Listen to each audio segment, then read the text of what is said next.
I wanted to make a quick video about the angle of your flash and how it relates to your photos. Obviously, we don't ever point our flash directly at baby. It makes parents uncomfortable and baby uncomfortable and doesn't provide the most flattering light for baby anyway.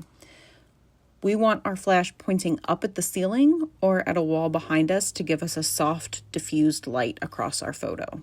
This is what this photo would look like if I only relied on the overhead lighting in the room, no flash, with these settings. You can see how dark it is and how much shadowing there is. This is not ideal and is also likely to vary quite a bit as you move yourself and baby throughout the session, leading to an inconsistent gallery. So for portrait-oriented photos, you're going to want your flash to look like this, kind of a 90-degree angle pointed up at the ceiling. We don't want it pointed behind us like this, especially me because I have a mirror right here behind me, and that's definitely not good.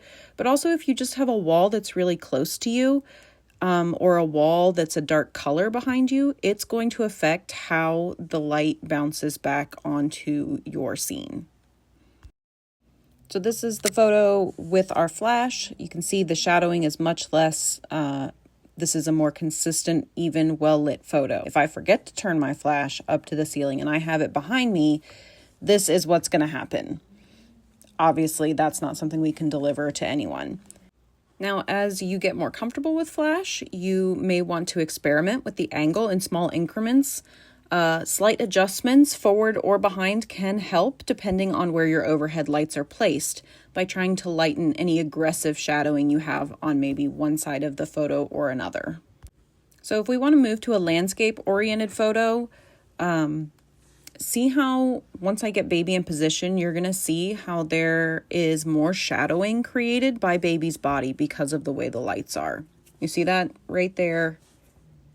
There's a lot of shadowing because those overhead lights are beaming right down on top of him and his body is creating this shadowing. So we want to try to get rid of that. Our goal is never to get rid of shadows completely. We just want to soften them. Getting rid of shadows completely leads to flat images that look really boring and washed out. So when we have baby's face turned to us and we turn our flash to where it's pointed directly at the ceiling, this is our result. There's still a little bit of shadowing.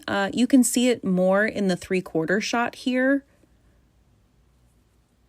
where you really see those kind of deeper shadows and maybe a little bit more shadowing on baby's face. So if we angle our flash behind us just a little bit, you can see that it helps lighten those shadows and give a brighter light across baby.